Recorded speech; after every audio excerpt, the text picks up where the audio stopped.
કવિતા મીરા સચદેની 32મી પુણ્યતિથિ નિમિત્તે 31મો સ્મૃતિ સમારોહ તારીખ 21 ફેબ્રુઆરી 2026ના રોજ યોજાઈ ગયો। શ્રી ઉર્મિશ સચદે દ્વારા સ્વાગત પ્રવચન કરવામાં આવ્યું, જ્યારે મંચસ્થ મહાનુભાવો દ્વારા દીપ પ્રાગટ્ય કરવામાં આવ્યું। શ્રી શંકરભાઈ એલ સચદે પૂર્વ ચેરમેન દ્વારા અતિથિ વિશેષશ્રીનું સાલથી સન્માન કરવામાં આવ્યું, જ્યારે Shri Hiren L Sachde managing trustee Shri દ્વારા સમારોહના પ્રમુખશ્રીનું સાલથી સન્માન કરવામાં આવ્યું। પરમ પૂજ્ય શાંતિદાસજી મહારાજ શ્રી તથા માનનીય શ્રી જયંતિભાઈ જોશી સબાબ દ્વારા ઉપસ્થિત સૌ વતી ડૉક્ટર કવિતા મીરા સચદેના તૈલચિત્રને ફૂલહારથી સ્વાગત કરવામાં આવ્યું। પરમ પૂજ્ય શાંતિદાસજી મહારાજ શ્રી દ્વારા ડૉક્ટર કવિતા મીરા સચદેનું સ્કોલરશીપનું વિતરણ કરવામાં આવ્યું। ડોક્ટર કવિતા મીરા સચદેની આજે 31મી પુણ્યતિથિ હતી અને 32મો સ્મૃતિ સમારોહ હતો। ડોક્ટર કવિતાના આકસ્મિક અવસાન બાદ અમે એ વર્ષથી જ એવોર્ડ આપવાનું શરૂ કરેલું છે અને એની અંદર અમે જે હોમિયોપેથિકમાં અભ્યાસ કરતા કચ્છી યોગ્ય વિદ્યાર્થીઓ હોય એ 4 વિદ્યાર્થીઓ કે first year, second year, third year અને ફોર્થ યર એ ચારેય વિદ્યાર્થીઓ 4 વર્ષના વિદ્યાર્થીઓને સ્કોલરશીપ આપીએ છીએ અને એમાંની 2 સ્કોલરશીપ જે હોય છે એ ટ્રસ્ટ તરફથી હોય છે, જ્યારે એક સ્કોલરશીપ જે હોય છે એ માણેકલાલભાઈ શાહ પરિવાર તરફથી આપવામાં આવે છે અને એક મધુભાઈ જેઠવી પરિવાર તરફથી આપવામાં આવે છે। આ વખતે અમે 5 સ્કોલરશીપ આપી છે। એનું કારણ એવું હતું કે એક જે વિદ્યાર્થીની હતા જેમને લાસ્ટ યર ફર્સ્ટ યરમાં BHMSમાં સ્કોલરશીપ મળી હતી, એમણે એપ્લાય કર્યું હતું। હકીકત એવી હતી કે ફર્સ્ટ યર BHMS છે એ 1.5 વર્ષનું હોય છે, એટલે આ એક વધારાનું એમનું વર્ષ હતું, તેમને એક સ્પેશિયલ સ્કોલરશીપ અમે આપી છે। આ ઉપરાંત જે લોકો યુનિવર્સિટીમાં હોમિયોપેથિકની અંદર ફર્સ્ટ આવેલા હોય ફાઇનલ યરમાં, એમને અમે એક સ્મૃતિચિહ્ન અર્પણ કરીએ છીએ। તો એ રીતે અમે સ્મૃતિચિહ્ન આણંદ વિદ્યાપીઠમાંથી જે એવોર્ડ વિજેતા હતા એમને મળેલું છે। આ ઉપરાંત કવિતા જે છે એ માતૃછાયા સ્કૂલમાં ભણી હતી, તો માતૃછાયા સ્કૂલમાં 10થમાં જે ફર્સ્ટ આવ્યા હોય એને અમે એવોર્ડ આપેલો છે। તેવી જ રીતનું કવિતા 12th જે છે એ VD હાઈસ્કૂલમાંથી કર્યું હતું, તો VD હાઈસ્કૂલમાં જે પ્રથમ આવેલું હોય છે સાયન્સમાં એમને અમે એવોર્ડ આપેલા હોય છે। આ ઉપરાંત વિવિધ જે છે સંસ્કૃત છે, ગાંધી જીવન ઝાંખી છે, એ તમામ સ્પર્ધાઓ છે એની અંદર જે ફર્સ્ટ આવેલ છે એમને પણ અમે એવોર્ડ આપીએ છીએ। આ ઉપરાંત એક બેન છે જેમણે સ્વયં સુરક્ષામાં મહિલાઓને ટ્રેનિંગ આપેલી છે, એમને એવોર્ડ આપ્યો છે જ્યોતિબેનને।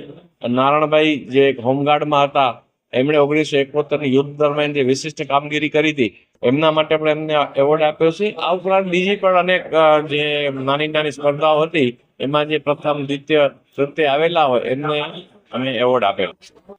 કોઈ પણ કુટુંબના સભ્યને વિદાય લેવી એ જરૂર એક શોકની બાબત છે, પણ એની યાદને કાયમ રાખવી એ સ્મૃતિ છે। તો કવિતાની યાદ કાયમ રહે એના માટે કરીને જ આ બધા એવોર્ડ ફંક્શનનું આયોજન અમે કરીએ છીએ।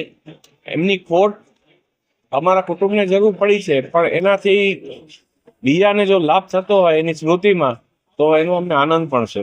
અમે જ્યારે સ્કોલરશીપ પ્રથમ વર્ષે શરૂ કરી ત્યારે 2 સ્કોલરશીપથી શરૂઆત કરી હતી, ધીમે ધીમે અત્યારે 4, ક્યારેક 5, ક્યારેક એવું થાય કે વધારે અમારી પાસે એપ્લિકેશન આવી હોય અને જો ખરેખર એ લોકો જરૂરિયાતવાળા અને યોગ્ય વિદ્યાર્થીઓ હોય તો એવું નથી કે 4ને જ આપીએ છીએ।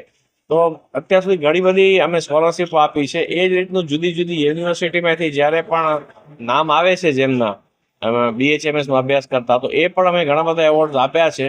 તો એકચ્યુઅલી ચોક્કસ સંખ્યા તો એની ન કહી શકું, પણ આપ સમજી શકો છો કે 31 વર્ષ અને 2 થી 3 એવરેજ એવોર્ડ કે સ્કોલરશીપ ગણો તો એ રીતની સંખ્યા થઈ શકે। કુમારી કવિતા મીરા સચદેની 32મી પુણ્યતિથિએ આજે અહીંયા લોહાણા વિદ્યાર્થી ભવનમાં એવોર્ડ્સ અને સ્કોલરશીપ વિતરણનો સમારોહ રાખવામાં આવેલ।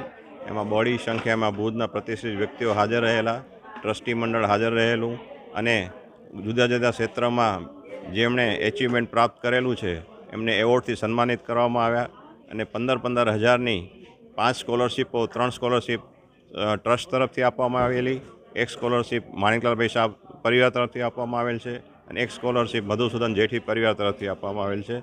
અને જેટલા પણ સ્ટુડન્ટ્સ હાજર રહેલા, જેમણે સ્કોલરશીપ સ્વીકારી, જેમણે એવોર્ડ સ્વીકાર્યા, એ ખૂબ જ આનંદિત થયા છે, એમને બહુ પ્રેરણા મળી છે અને ભવિષ્યમાં પણ અમે ટ્રસ્ટ દ્વારા આવા એચિવમેન્ટ પ્રાપ્ત કરનાર વિદ્યાર્થીઓ ને વધુ સ્કોલરશિપ કેમ મળી રહે એમાં તે તત્પર રહેશું. કવિતા મીરા સચદે એમની આજે 32મી પુણ્યતિથિ અને 31મો સ્મૃતિ સમારોહ, અને આપે જોયું તેમ જુદા જુદા 5 વિદ્યાર્થી ભાઈ બહેનોને દરેકને ₹15,000ની સ્કોલરશિપ આપવામાં આવી.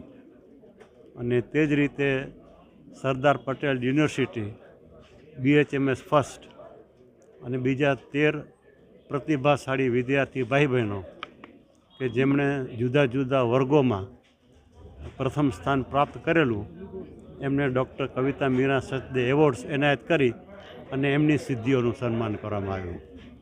અને આપણે જોયું કે સ્કોલરશિપ પ્રાપ્ત વિદ્યાર્થી ભાઈ બહેનો અને એવોર્ડ પ્રાપ્ત વિદ્યાર્થી ભાઈ બહેનોના ચહેરામાં જે ખુશી હતી એને કારણે અમને એમ લાગે કે દર વર્ષે સ્કોલરશિપ વધારતા જઈએ, દર વખતે એવોર્ડ પણ વધારતા જઈએ.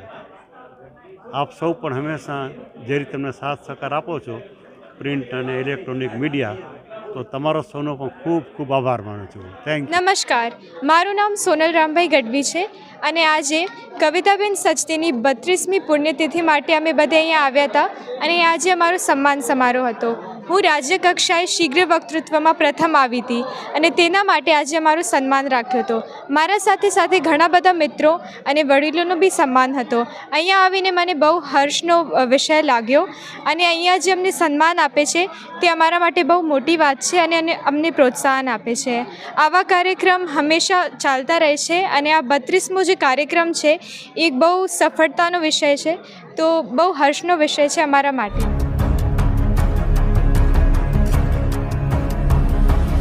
કચ્છની 2 દિવસની મુલાકાતે ડીજીપી ડોક્ટર કેલેન રાવ ગાઢ પુનર સાથે કરવામાં આવ્યું સ્વાગત.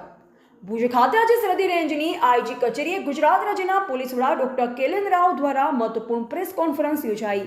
તેમણે કહ્યું કે 2 દિવસની કચ્છની મુલાકાત દરમિયાન રાજ્યના પોલીસ વિભાગની કામગીરીની વિસ્તૃત સમીક્ષા કરવામાં આવશે. ખાસ કરી 2024 અને 2025 દરમિયાન પોલીસ દ્વારા કરાયેલ કામગીરીનું મૂલ્યાંકન પણ કરવામાં આવશે.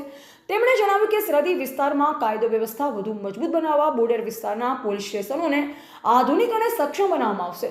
સાથે જ એક પોલીસ સ્ટેશનને દત્તક લઈ તેને મોડેલ પોલીસ સ્ટેશન તરીકે વિકસાવવામાં આવશે.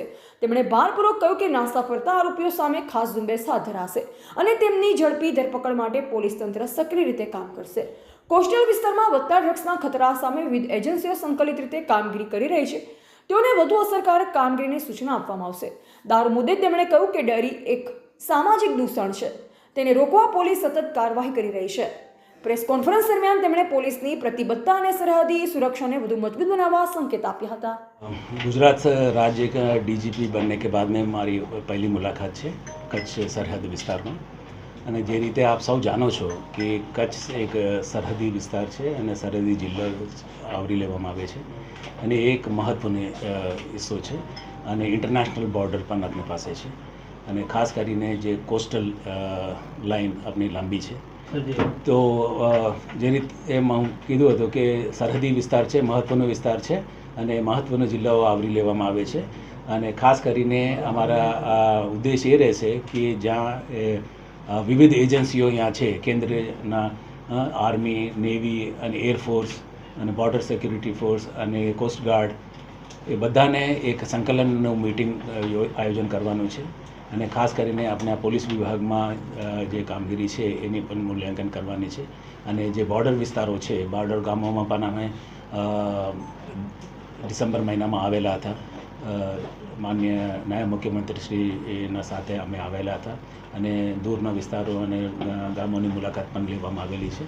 એને આગળ વધાવતા આ વિઝિટ પણ છે અને ખાસ કરીને જે સરહદી જિલ્લાઓ, સરહદી ગામો છે એમાં મુલાકાત લેવાની છે અને અનઇન્હેબિટેડ જે આઇલેન્ડ્સ છે એમાં પણ અમે મુલાકાત લેવાની છે અને કોઓર્ડિનેટિંગ મીટિંગ પણ લેવાની છે. તો આ બધી એ અમારી પ્રયાસ થાય. સ્વાભાવિક છે કે આવતા દિવસોમાં અમે એક અલગ એક્શન પ્લાન છે બોર્ડર એરિયા ડેવલપમેન્ટનો. એની અંતર્ગત અમે સરહદી વિસ્તારમાં જેટલા પણ ઇન્ફ્રાસ્ટ્રક્ચરની પ્રોજેક્ટ્સ છે, દાખલા તરીકે આઉટપોસ્ટ હોય, પોલીસ સ્ટેશન હોય, એમને પણ વધુ મજબૂત કરવા માટે અને એક ખાસ પોલીસ સ્ટેશનનું પણ અમે દત્તક લેવાના છે. માનનીય પ્રધાનમંત્રીશ્રીનો ઉદ્દેશથી એક પોલીસ સ્ટેશનનું પણ દત્તક લેવાનું છે. તો મારે કચ્છમાં એક પોલીસ સ્ટેશનનું પણ એક દત્તક લેવાનું છે. એને આપણે વિઝિટ કરશું. 2024 અને 2025 વર્ષમાં જે કામગીરી થયેલી છે સરહદી રેન્જમાં જે જિલ્લાઓમાં આવે છે, પાટણ, બનાસકાંઠા, કચ્છ ઈસ્ટ ઓર વેસ્ટ, એ બધાને મૂલ્યાંકન કરવામાં આવેલું છે. મોટાભાગે જે ગંભીર પ્રકારની ગુનાઓ છે એમાં તો ડિટેક્શન વધારે સારું છે અને અમુક કિસ્સાઓમાં થોડા સુધારવાની જરૂર છે અને કે થોડા ચિંતાની વિષય છે. દાખલા તરીકે ફેટલ એક્સિડન્ટ્સ હોય, હાઈવે છે આપણી પાસે, એ હોટસ્પોટ્સ પણ એ લોકોને આઈડેન્ટિફાઈ કરવામાં આવેલું છે. તો એ દિશામાં આપણે ફેટલ એક્સિડન્ટ કેવી રીતે આવતા દિવસોમાં ઘટાડવાનું છે, તો એ દિશામાં પણ એક આપણી પાસે એક પડકાર છે. અને સાથોસાથ બાકીના જે એન્ટી સોશિયલ એલિમેન્ટ્સ છે, જે એબ્સ્કોન્ડર્સ છે, છેલ્લા ગયા મહિનામાં જે લોકોએ 93 એબ્સ્કોન્ડિંગ એબ્સ્કોન્ડર્સને એ લોકો પકડવામાં સફળતા મળી છે. અને આવતા દિવસોમાં પણ જે નાસ્તા ફરતા ભગેડો એક્યુઝ છે એ લોકોને પકડવા દિશામાં પણ એ લોકોને સૂચના આપવામાં આવેલી છે. ઇન્ફ્રાસ્ટ્રક્ચર કરતાં એક એજન્સીસ આપણે મજબૂતાઈથી અને ઇન્ટેલિજન્સ બેઝડ કામ કરે એના ઉપર અમારા ફોકસ છે. આપને જાણકારી હશે કે એક સરકારે એક નવી એન્ટી નાર્કોટિક્સ ટાસ્ક ફોર્સ એનું પણ ઉદ્ઘાટન કરવામાં આવેલું છે અને એ પણ ગાંધી બોર્ડર એરિયામાં પણ એક ઝોન આપણે CID ક્રાઇમના દેખરેખ હેઠળ એક ખોલવામાં આવે છે. તો એ પણ એ CID ક્રાઇમના જે બોર્ડર ઝોન છે એની સમકક્ષામાં રહેશે અને એમને ખાસ એટલા માટે છે કે નાર્કોટિક્સમાં એ લોકો કેન્દ્રિત કરે અને એના ઉપર આપણે કાર્યવાહી કરે એ દિશામાં કામ કરે. દારૂ એક સામાજિક દૂષણ છે. એ એક ગુજરાત સરકાર માટે અને ગુજરાત માટે આપણે એક ચેલેન્જ છે આપણે, અને એ આપણે પહોંચી વળીએ છીએ. અને એના માટે જ આપણે અલગ અલગ એજન્સીઓ છે, જિલ્લા લેવલ પર પણ કાર્યવાહી થતી હોય છે, રેન્જ લેવલ પર કાર્યવાહી થતી હોય છે અને એક રાજ્ય લેવલ પર પણ કાર્યવાહી થતી હોય છે. બરાબર છે. તો જેને જે રીતે માહિતી મળે, જે રીતે એને નેટવર્ક હોય, એને આપણે એના ઉપરથી કાર્યવાહી થતી હોય છે. અને આવતા દિવસોમાં પણ વધુ મજબૂતીથી કોઈ પણ સંજોગોમાં આ ચલાવવામાં લેવામાં આવશે નહીં અને કોઈ પણ નેટવર્ક હોય અથવા કોઈ એન્ટી સોશિયલ હોય એને નેસ્ત નાબૂદ કરવામાં દિશામાં અમે કામ કરશું. પ્રજાને એ જ અપીલ છે કે ભલે બોર્ડર ઉપર રહો છો તમે, પણ તમારી ચિંતા અમારા દિલમાં છે. એટલા માટે જ અમે વારંવાર આવીએ છીએ. ડિસેમ્બરમાં પણ આવેલા છે, 2 મહિનામાં ફરીથી હું આવ્યો છું અને એ જ આવવાનો સિલસિલો ચાલુ જ રહેશે. અને બોર્ડરની જે પ્રશ્નો છે એ અનોખી પ્રશ્નો છે, જુદા જુદા જિલ્લાઓ કરતાં એ અનોખી પ્રશ્નો છે. ખાસ કરીને જે સલામતી માટે, પીવાનું પ્રશ્ન માટે, રોજગારી માટે, અમુક જે પોલીસના જે કલમો છે, જે ગુનાઓ બને છે એ મોસ્ટલી એ સામાજિક દૃષ્ટિએ જैसा કે રોજગારી નહીં મળી હોય અથવા ચોરી થઈ છે એ રીતનું હોય છે. તો એને બધી પહોંચી વળવા માટે અને તમામ agency, whole of government approach, અમે તમામ એજન્સી, સરકારના જેટલા પણ એજન્સીઓ છે, ચાહે ફિશરી ડિપાર્ટમેન્ટ હોય કે બોર્ડર વિંગનું હોય અથવા આર્મીનું હોય, કોસ્ટગાર્ડનું હોય, પોલીસનું હોય, રેવન્યુનું હોય, તો એ તમામ સરકારી એજન્સીઓને સાથે લઈને અમે એક કલેક્ટિવ પોલીસિંગ, આપણે સમગ્ર પોલીસ દળ, એટલે જિલ્લા પોલીસ જ નથી પણ આમાં SRP હોય, આર્મ્ડ યુનિટ હોય, ઇન્ટેલિજન્સ બ્રાન્ચ હોય, ક્રાઇમ બ્રાન્ચ હોય, ANTF હોય, સાયબર સેન્ટર ઓફ એક્સલન્સ હોય, એ બધીની સહયોગથી અને સંકલનથી એક સારું એક પોલીસિંગ આપવા માટે અમે કટિબદ્ધ છે. જે અમારા આજની યુગમાં મોટા પડકાર છે એક સાયબર ક્રાઇમ છે. બરાબર છે. અને સાયબર ક્રાઇમનો એક એ ભાગ છે કે ડિજિટલ અરેસ્ટવાળું છે. અને મોટાભાગે જે ડિજિટલ અરેસ્ટ જે સિનિયર સિટીઝન્સ હોય અથવા પેન્શનર્સ હોય, એ લોકોને લોકો ટાર્ગેટ કરતા હોય છે. અને અમે સાયબર સેન્ટર ઓફ એક્સલન્સ હવે ગાંધીનગર ખાતે એક વિકસાવવામાં આવેલું છે. ત્યાં દરરોજે જે સાયબર ફ્રોડ થાય છે એ 1930 ઉપર એને કોલ કરીને જેટલું વહેલું બને એટલું વહેલું તાત્કાલિક એ લોકોને જાણકારી મળે અમે, અને જેટલી જાણકારી વહેલા મળે એ અમે અકાઉન્ટ ફ્રીઝ કરવામાં અને પરત આપવા માટે અમે સરળતા મળશે. અને અમુક કિસ્સાઓમાં જ્યારે ઘણી બધી મોડી થઈ ગઈ હોય ત્યારે એ પોલીસને જાણ કરે છે. તે વખતે તો ત્યાં સુધી તો આપણા એમને પૈસા અલગ અલગ લેવલ ઉપરથી ટ્રાન્સફર થતા હોય છે. તો મારા અનુરોધ એ છે કે 1930 ઉપર જેટલું વહેલું થાય એટલું વહેલું એ માહિતી આપે, તાકે એ લોકોને એકાઉન્ટ ફ્રીઝ કરી શકે અને જે ભોગ બનનાર છે એ લોકોને પરત એમને રકમ આપી શકે. એ રીતનું જે રીતે લાંબી સફર છે, બરાબર છે, 92 બેચના જે રીતે આપ કહો છો કે ત્યાંથી અને આજની સુધી 34 યર્સ 34 વર્ષ થઈ ગઈ છે, અલગ અલગ જવાબદારીઓ નિભાવી છે. એ જ પ્રકારની એક જવાબદારી જેલ વિભાગનો પણ હતો અને ત્યાં પણ આપણે જ્યાં આપણે પોસ્ટેડ છે તો એ દિશામાં આપણે જોવાનું રહે છે. ત્યાં એક કૈદીઓને સુધારવા માટે, સ્કિલ ડેવલપમેન્ટ કરવા માટે અને સમાજમાં જે કૈદીઓ છે એ લોકોને કેવી રીતે આપણે પુનર્વસાવટ કરવાય અને એ લોકોને પગવારે એ લોકોને ખડા થઈ શકે એ રીતનો અભિગમ રહેતો હતો. તો એ બાબતમાં મેં સંપૂર્ણ જવાબદારી નિભાવી છે અને સારી કામગીરી કરેલી છે અને એના પરિણામ આપ બધાને જાણકારી છે. તો એ છે. બીજું સાચી વાત છે કે આપ જે કહો છો સાયબર ક્રાઇમમાં વધારે પ્રમાણે અને એ પણ આપને ખ્યાલ હશે કે ગુજરાતી પ્રજા મહેનતુ પ્રજા છે, હા, બિઝનેસ ઓરિએન્ટેડ છે. જે કંઈ નવી બિઝનેસ આવે એટલે તાત્કાલિક અપનાવે છે, બરાબર. અને જે રીતે આપણા ડિજિટલનું પેમેન્ટ થયું, ડિજિટલનું ટ્રાન્ઝેક્શન થયું, જે કંઈ જીએસટીનું હોય, ડિજિટલ પેમેન્ટ હોય, યુપીઆઈનું અપનાવવાનું હોય, તો ગુજરાતની પ્રજા એક સારી રીતે એ અપનાવી છે. તો સ્વાભાવિક છે જ્યાં બિઝનેસ એક્ટિવિટીઝ વધારે હોય ત્યાં આ પ્રકારની ગુનાઓ વધારે બનતું હોય છે.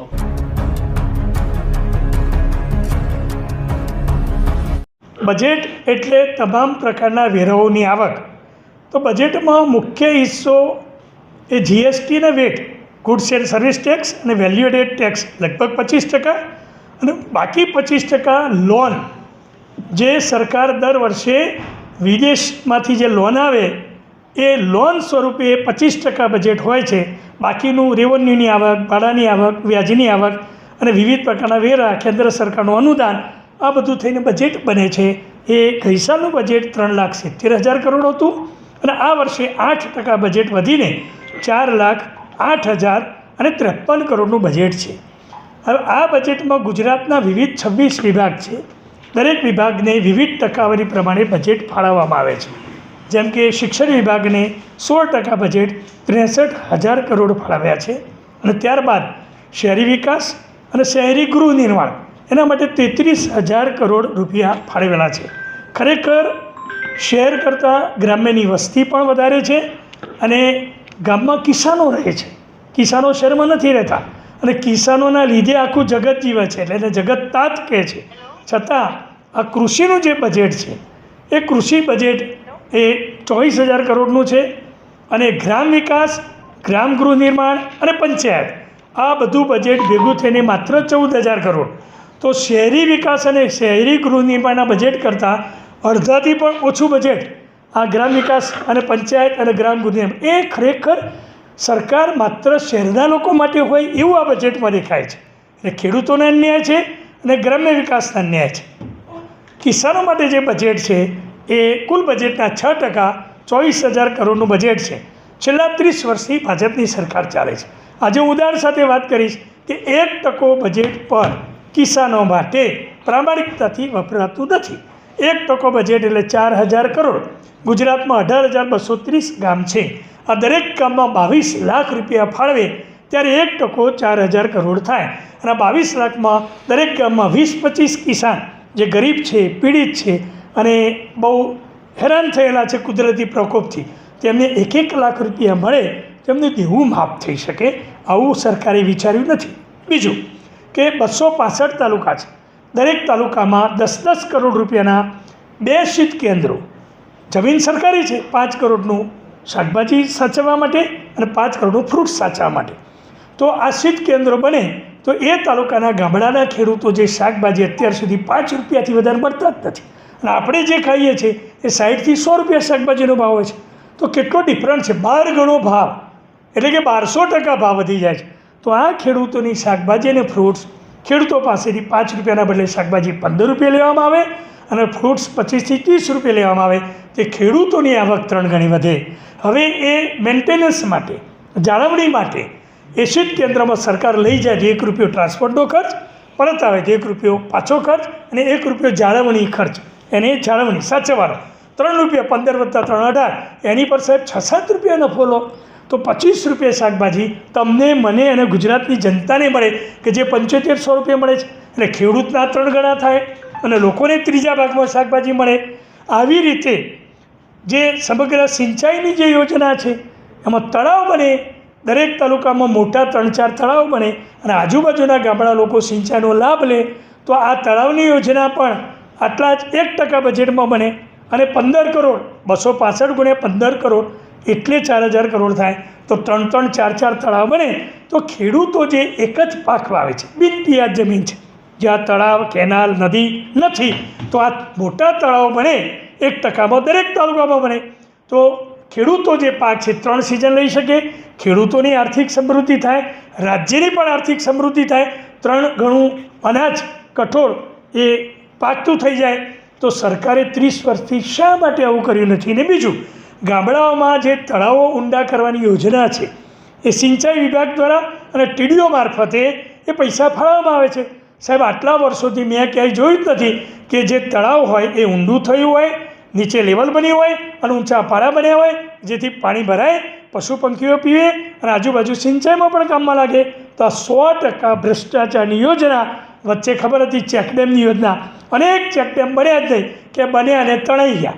અરે ભાઈ, પણ કંઈક તો દેખાવું જોઈએ, 10% કામ કરીએ એમાં તળાવ ઊંડા કરવાની યોજના પણ 100% ભ્રષ્ટાચારની છે અને હજાર કરોડ રૂપિયા વપરાય છે.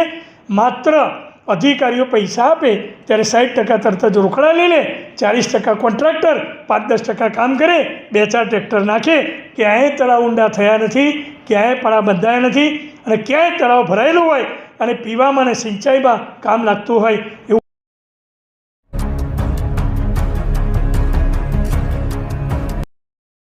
રાજ્યના ડીજીપી કચ્છની 2 દિવસીય મુલાકાતે લુણાબેટ ખાતે બીએસએફ પોલીસ અને વિવિધ એજન્સીઓના જવાનો સાથે તિરંગાને આપી સલામી. સરહદી વિસ્તારોની મુલાકાત સાથે કરી રહ્યા છે સમીક્ષા.